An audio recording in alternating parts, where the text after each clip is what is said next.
إن الحمد لله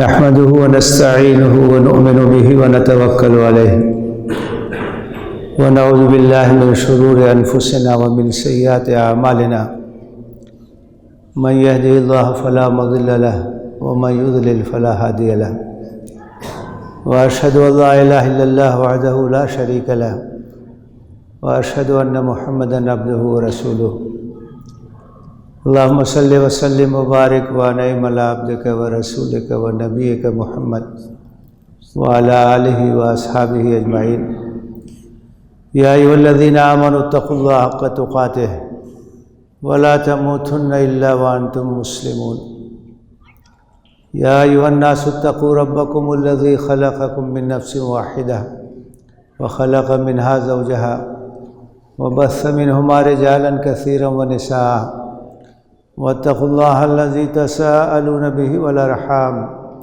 إن الله كان عليكم رقيبا يا أيها الذين آمنوا اتقوا الله وقولوا قولا سديدا يصلح لكم أعمالكم ويغفر لكم ذنوبكم ومن يطع الله ورسوله فقد فاز فوزا عظيما أما بعد فإن أصدق الحديث كتاب الله وخير الهدي هدي محمد صلى الله عليه وسلم وشر الأمور محدثاتها وكل محدثة بدعة وكل بدعة ضلالة وكل ضلالة في النار أعوذ بالله من الشيطان الرجيم بسم الله الرحمن الرحيم لقد تاب الله على النبي والمهاجرين والأنصار الذين اتبعوه في ساعة العسرة من بعد ما كاد يزيغ قلوب فريق منهم ثم تاب عليهم إنه بهم رؤوف رحيم۔ محترم حاضرین، اللہ تعالیٰ کا ارشاد ہے کہ اللہ اپنی رحمت کے ساتھ متوجہ ہوا نبی کی طرف اور ان مہاجرین اور انصار کی طرف جنہوں نے نبی کا ساتھ دیا سخت مشکل کی گھڑی میں، بعد اس کے کہ ایک گروہ کا دل کج ہوا جا رہا تھا، پھر اللہ اپنی رحمت کے ساتھ ان کی طرف متوجہ ہوا۔ بے شک اللہ ان کے ساتھ رحم کرنے والا اور انتہائی مہربان۔ یہ سورہ توبہ کی آیت ہے، اور سورہ توبہ میں تبصرہ ہے غزوہ تبوک پر۔ غزوہ تبوک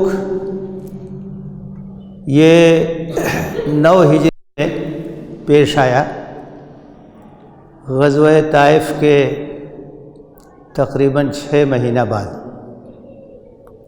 رجب 9 ہجری میں نبی کریم صلی اللہ علیہ وسلم مدینہ سے تبوک کے لیے نکلے۔ یہ آخری غزوہ ہے، 9 ہجری میں پیش آیا، اور ایک بہت بڑی تعداد کے ساتھ تقریباً 30,000 کا لشکر آپ کے ساتھ تھا۔ اور اس کا سبب یہ ہوا تھا کہ آپ کو یہ اطلاع ملی کہ رومی حملے کی تیاری کر رہے۔ جزیرۃ العرب کے پڑوس میں 2 سلطنتیں تھیں، ایک رومیوں کی سلطنت تھی، ایک فارسیوں کی سلطنت تھی، ایک طرف قیصر اور ایک طرف کسریٰ۔ تو شمال کی طرف یہ رومی سلطنت تھی، اور اس علاقے کے جو سرحدی مقامات تھے جزیرۃ العرب کے، وہ بھی ان کے محکوم اور ان کے ماتحت تھے۔ تو یہ جب اطلاع ملی کہ رومی حملے کی تیاری کر رہے ہیں اور بہت بڑا لشکر انہوں نے اکٹھا کیا ہے، تو نبی صلی اللہ علیہ وسلم نے تیاری کا اعلان کر دیا اور اس بات کا فیصلہ کیا کہ قبل اس کے کہ وہ حملہ آور ہوں ہم آگے بڑھ کر کے ان کے اوپر حملہ کریں. اور یہ بہترین دفاعی حکمت عملی ہوتی ہے. موسم بہت سخت تھا، سخت گرمیوں کا موسم، اور کھجور کے تیار ہونے کا موسم، اور مسافت بھی بہت لمبی تھی. مدینے سے تقریباً 900 کلومیٹر کے فاصلے پر تبوک ہے. اسے غزوہ تبوک کہتے ہیں اس لیے کہ تبوک نامی چشمے پر آپ نے جا کے قیام کیا. وہاں چشمہ تھا، کنواں تھا، اس مقام کا نام تبوک تھا. وہاں جا کر کے آپ نے قیام کیا، اس لیے غزوہ تبوک کے نام سے مشہور ہے. اس کا ایک اور نام ہے غزوۃ العسرہ. اور یہ آیت جو آپ کے سامنے ابھی پڑھی گئی ہے، اس میں اس کا ذکر ہے الذین اتبعوہ فی ساعۃ العسرہ. بہت ہی تنگی کا وقت تھا، پریشانی کا وقت تھا، بڑا سخت موسم تھا، لیکن جو لوگ مخلص تھے انہوں نے آپ کا ساتھ دیا، تو اس کو غزوۃ العسرہ بھی کہتے ہیں. بہت ہی سخت حالات کا غزوہ، تنگی کا غزوہ. اور اس کا ایک تیسرا نام بھی ہے، وہ تیسرا نام ہے الفاضحہ.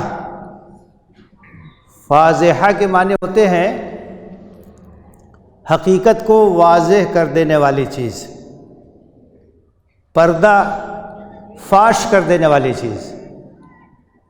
تو ایک ایسا غزوہ تھا جس نے منافقین کی حقیقت کو واشگاف کر دیا، واضح کر دیا. جو منافقین تھے، کمزور لوگ تھے، ایمانی لحاظ سے مختلف بہانہ بنا کر کے وہ پیچھے رہ گئے اور اس میں شریک نہیں ہوئے،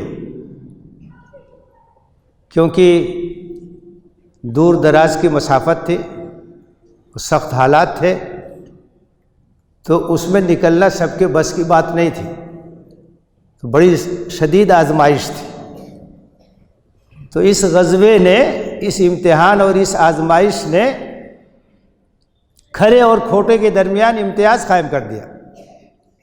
تو اس کو الفاضحہ بھی کہتے ہیں، حقیقت کو کھول دینے والا غزوہ. جب آپ نے ارادہ کیا اور اعلان کیا تیاری کے لیے،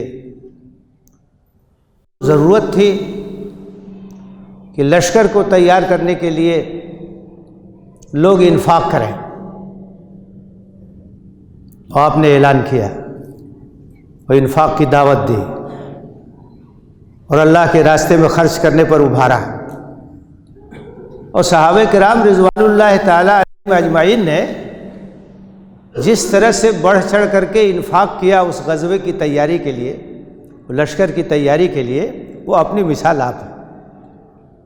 اس سے بات واضح ہوتی ہے کہ مومن کے پاس جو کچھ ہے وہ سب اللہ کی امانت ہے، اور جب اللہ کے راستے میں مطالبہ ہو جائے تو اسے دل کھول کے خرچ کرنا چاہیے.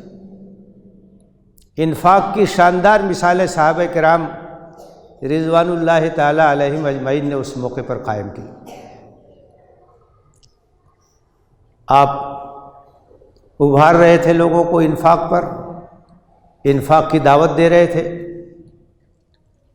حضرت عثمان بن عفان رضی اللہ تعالیٰ عنہ کھڑے، انہوں نے کہا کہ اللہ کے رسول 100 اونٹ ساز و سامان کے ساتھ میری طرف سے میں اس غزوے کے لیے پیش کروں گا. آپ نے اور ابھارا لوگوں کو. حضرت عثمان پھر کھڑے ہوئے تو انہوں نے کہا کہ اللہ کے رسول میری طرف سے 200 اونٹ ساز و سامان کے ساتھ۔ نبی صلی اللہ علیہ وسلم نے اور ترغیب دی لوگوں کو۔ حضرت عثمان تیسری بار کھڑے ہوئے اور انہوں نے کہا کہ اللہ کے رسول صلی اللہ علیہ وسلم میری طرف سے اس غزوے کے لیے 300 اونٹ ساز و سامان کے ساتھ۔ اللہ کے رسول صلی اللہ علیہ وسلم کا چہرہ کھل گیا اور کہا ما یضر عثمان شیء بعد ھذا۔ عثمان نے جس انفاق کا مظاہرہ کیا ہے کوئی چیز عثمان کو اب نقصان نہیں پہنچا سکتی، کہ مقام بہت بلند ہے۔ اور اسی پر بس نہیں کیا انہوں نے 1000 دینار لا کر کے نبی صلی اللہ علیہ وسلم کی خدمت میں پیش کی۔ اللہ کے رسول صلی اللہ علیہ وسلم اس میں اپنا ہاتھ پھیر رہے تھے، بار بار کہہ رہے تھے ما یضر عثمان شیء بعد ھذا، ما یضر عثمان شیء بعد ھذا۔ حضرت عبد الرحمن ابن عوف رضی اللہ تعالیٰ عنہ وہ بھی تاجر تھے، مالدار صحابہ میں سے تھے۔ انہوں نے 2000 درہم کا عطیہ پیش کیا۔ حضرت عمر ابن خطاب رضی اللہ تعالیٰ عنہ بیان کرتے ہیں کہ اس زمانے میں میرے پاس مال و اسباب تھے میرے گھر میں، اور میں نے سوچا کہ آج ایسا موقع آیا ہے کہ میں ابو بکر پہ سبقت لے جاؤں گا۔ وہاں مسابقہ اور مقابلہ ہوتا تھا نیکیوں میں، دنیا داری میں مقابلہ نہیں ہوتا تھا، مال اور جائیداد بنانے میں مقابلہ نہیں ہوتا تھا، مقابلہ ہوتا تھا سابقوا الی مغفرۃ من ربکم وجنۃ عرضھا السماوات والارض۔ جس مقابلے کی دعوت قرآن نے دی ہے اس جنت کی طرف ایک دوسرے سے آگے بڑھنے کی کوشش کرو جس کی کشادگی زمین اور آسمان کے برابر۔ تو اپنے دل میں حضرت عمر رضی اللہ تعالیٰ عنہ نے سوچا کہ ایسا موقع یہ ہے کہ میں آج ابو بکر پہ سبقت لے جاؤں گا۔ ہمیشہ وہی آگے رہتے ہیں، ہر چیز میں وہی آگے رہتے ہیں، تو آج موقع ایسا آیا ہے کہ میں سبقت لے جاؤں گا۔ وہ اپنے گھر سے آدھا مال و اسباب اٹھا کے لے کے چلے آئے اور اللہ کے رسول کی خدمت میں پیش کر دیا۔ اللہ کے رسول صلی اللہ علیہ وسلم نے پوچھا کہ گھر والوں کے لیے کیا چھوڑا ہے؟ تو انہوں نے کہا ترکت لہم مثلہ، جتنا لایا ہوں اتنا چھوڑا ہے، آدھا لے کر کے آ گیا، آدھا گھر والوں کے لیے چھوڑ دیا۔ اس کے بعد حضرت ابو بکر صدیق رضی اللہ تعالیٰ عنہ تشریف لائے۔ وہ اپنے گھر کا سب کچھ سامان اٹھا کے لے کے چلے آئے، کچھ نہیں چھوڑا۔ اللہ کے رسول صلی اللہ علیہ وسلم نے پوچھا کہ گھر والوں کے لیے کیا چھوڑا ہے؟ کہا ترکت لہم اللہ و رسولہ، ان کے لیے اللہ اور رسول کافی ہے، جو کچھ تھا سب لے کر کے آ گیا، گھر والوں کے لیے اللہ اور رسول کافی ہے۔ حضرت عمر نے کہا تب میں نے اپنے دل میں کہا کہ میں ان پر سبقت نہیں لے جا سکتا۔ میں سوچ رہا تھا کہ آج میں آگے بڑھ جاؤں گا، وہ آدھا لے کے آ گیا، یہ تو سب کچھ لے کے چلے آئے، گھر میں جھاڑو لگا دیا، کچھ نہیں چھوڑا، میں ان سے آگے نہیں بڑھ سکتا۔ حضرت ابو بکر صدیق رضی اللہ تعالیٰ عنہ اس امت کے افضل ترین انسان، نیکی کے کاموں میں سبقت کرنے والے۔ صحابہ کا مزاج ایسا تھا کہ وہ ایک دوسرے سے آگے بڑھنے کی کوشش کرتے تھے کہ نیکی کے کام میں ہم کیسے آگے بڑھیں۔ جو غریب تھے ان کے پاس جو کچھ میسر تھا وہ لے کے آ رہے تھے، ایک سا کھجور ہی صحیح، نصف سا کھجور ہی صحیح، جو کچھ ملے جس کو لے کے آ رہے تھے۔ منافقین طنز کر رہے تھے کہ اس اعانت کی کیا ضرورت ہے، دکھانے کے لیے چلے آئے۔ قرآن نے تبصرہ کیا کہ اللہ کے نزدیک جو قیمت ہے وہ خلوص کی ہے، مقدار کی نہیں ہے۔ اللہ کے نزدیک جذبے کی قیمت ہے۔ ایک تنگ دست آدمی تھوڑا سا بھی انفاق کرتا ہے تو اللہ کے نزدیک بہت ہے اس کی اہمیت، وہ اپنی حیثیت کے لحاظ سے انفاق کر رہا ہے، اپنی طاقت کے لحاظ سے انفاق کر رہا ہے۔ ایک صحابی کے پاس کچھ نہیں تھا تو انہوں نے رات بھر مزدوری کی ایک یہودی کے باغ میں، سینچائی کا کام کیا، اور صبح میں جو مزدوری میں کھجور ملی وہ لے کر کے نبی صلی اللہ علیہ وسلم کی خدمت میں حاضر ہو گئی، اور اللہ کے رسول صلی اللہ علیہ وسلم نے بڑھ کے ان کا استقبال کیا، اور انہوں نے جو کھجوریں پیش کی پورے ڈھیر کے اوپر اسے رکھ دی۔ آپ جذبے کو دیکھیے کہ کچھ نہیں ہے تو محنت کر رہے ہیں، مزدوری کر رہے ہیں کہ ہم بھی اس میں شریک ہو جائیں، ہمارا بھی اس میں حصہ لگ جائے، ہمارا تعاون بھی اس میں شامل ہو جائے۔ انفاق کی جو مثالیں غزوہ تبوک کے موقع پر صحابہ کرام نے پیش کی ہے وہ ہماری تاریخ کا بڑا روشن باب ہے۔ اللہ کے دین کے لیے جانی قربانی کی بھی ضرورت ہوتی ہے اور مالی قربانی کی بھی ضرورت ہوتی ہے، اور قرآن مجید میں سچے اہل ایمان کی جو علامت بیان کی گئی ہے اس میں جہاد بالنفس بھی ہے اور جہاد بالمال بھی ہے۔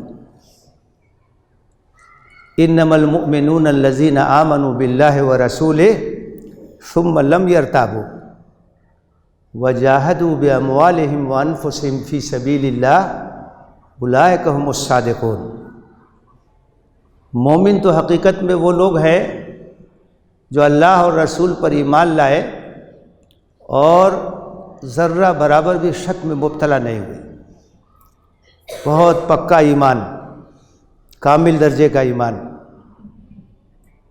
وجاہدوا باموالہم وانفسہم فی سبیل اللہ، اور انہوں نے جہاد کیا اپنے مال کے ذریعے سے اور اپنی جانوں کے ذریعے سے اللہ کے راستے، یہی سچے لوگ۔ جہاد بالمال کا ذکر پہلے ہے اس لیے کہ انفاق کی ضرورت ہمیشہ رہتی ہے، ہر دور میں رہتی ہے۔ اسلامی حکومت قائم کرنے کے لیے بھی مال کی ضرورت ہے، اسلامی حکومت قائم ہونے کے بعد اس کے استقرار اور استحکام کے لیے بھی مال کی ضرورت ہے، ہمیشہ مال کی ضرورت ہوتی ہے۔ اور انسان کی فطرت کچھ ایسی ہے کہ مال کی محبت بہت زیادہ ہوتی ہے، مال کی محبت انسان کے اندر بہت زیادہ ہوتی ہے، اس لیے مالی قربانی کا ذکر مقدم ہے۔ وَجَاهَدُوا بِأَمْوَالِهِمْ وَأَنفُسِهِمْ فِي سَبِيلِ اللَّهِ۔ ایک مومن یہ سمجھتا ہے کہ میرے پاس جو مال ہے وہ اللہ کی امانت ہے اور اللہ کے راستے میں خرچ کرنے کے لیے اسے دل کھول کے خرچ کرتا ہے۔ قرآن میں جس طریقے سے انفاق پر ابھارا گیا ہے، اللہ کے رسول نے جس طرح سے ابھارا ہے، اس کا نتیجہ یہ تھا کہ صحابہ کرام انفاق میں ایک دوسرے سے آگے بڑھنے کی کوشش کرتے تھے۔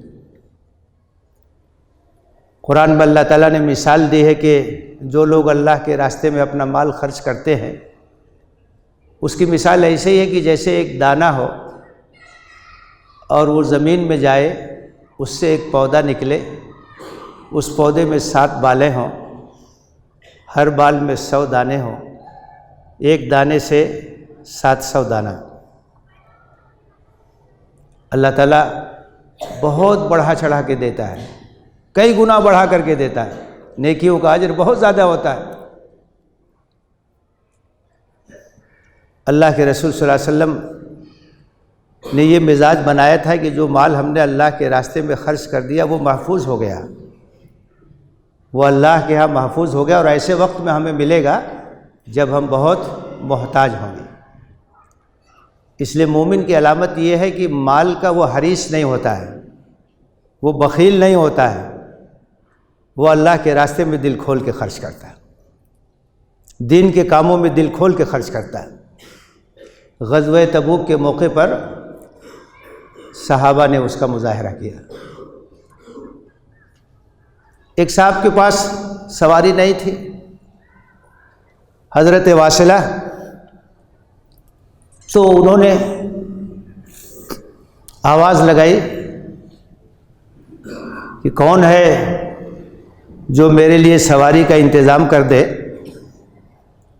اور جو بھی مال غنیمت مجھے ملے گا وہ ان کا ہو جائے گا، میں ان کو دے دوں گا، میرے لیے سواری کا انتظام کر دے، جانے کا انتظام کر دے۔ تو ایک انصاری نے کہا کہ میں تمہارے لیے انتظام کرتا ہوں، البتہ میرے پاس جو اونٹ ہے اسی پہ باری باری ہم سوار ہوں گے، تم بھی سواری کرنا، میں بھی سواری کروں گا۔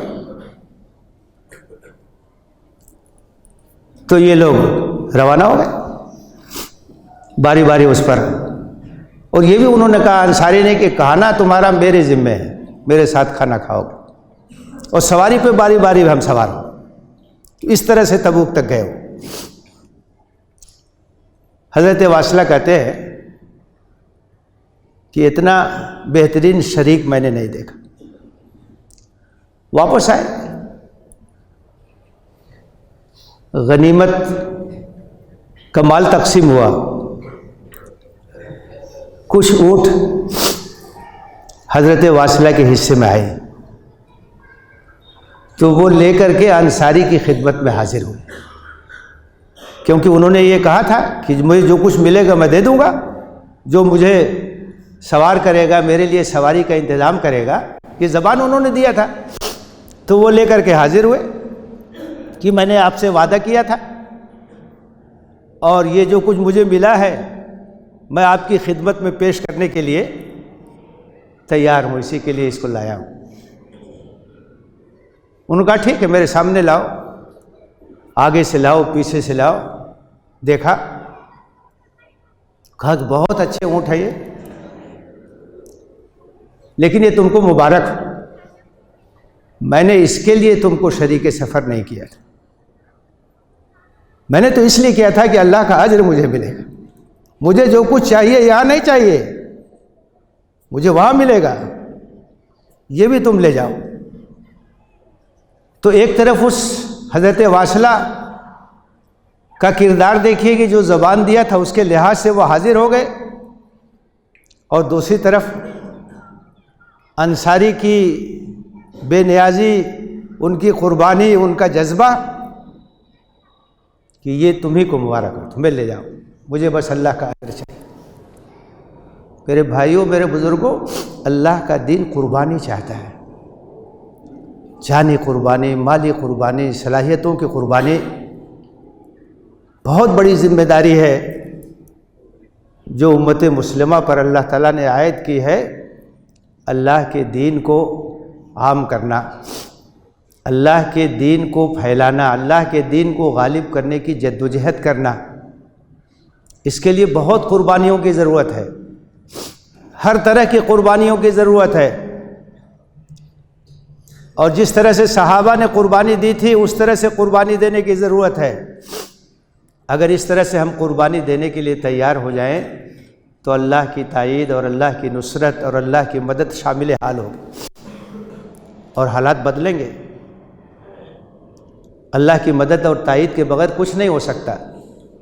لقد تاب اللہ علی النبی والمہاجرین والانصار الذین اتبعوہ فی ساعۃ العسرہ من بعد ما کاد یزیغ قلوب فریق منہم ثم تاب علیہم انہ بہم رؤوف الرحیم۔ اللہ بہت مہربان ہے، وہ اپنی رحمت کے ساتھ، اپنی عنایتوں کے ساتھ متوجہ ہے، چاہتا ہے کہ کوئی اس کے قریب آئے۔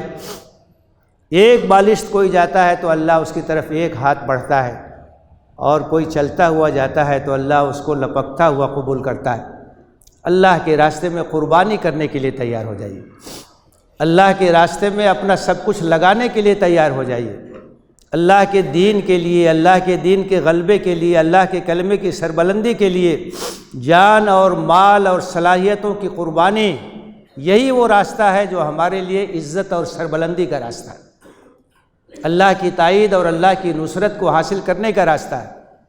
صحابہ کی جماعت بہت زیادہ نہیں تھے تعداد میں وہ، لیکن ان کے پاس ایمان تھا، اخلاص تھا، قربانی کا جذبہ تھا، اور اس کا نتیجہ یہ ہوا کہ اللہ تعالیٰ نے ان کی مدد کی، ان کی نصرت کی، اور انہوں نے اللہ کے دین کو غالب کر دیا۔ زمین میں اللہ تعالیٰ نے ان کو جما دیا۔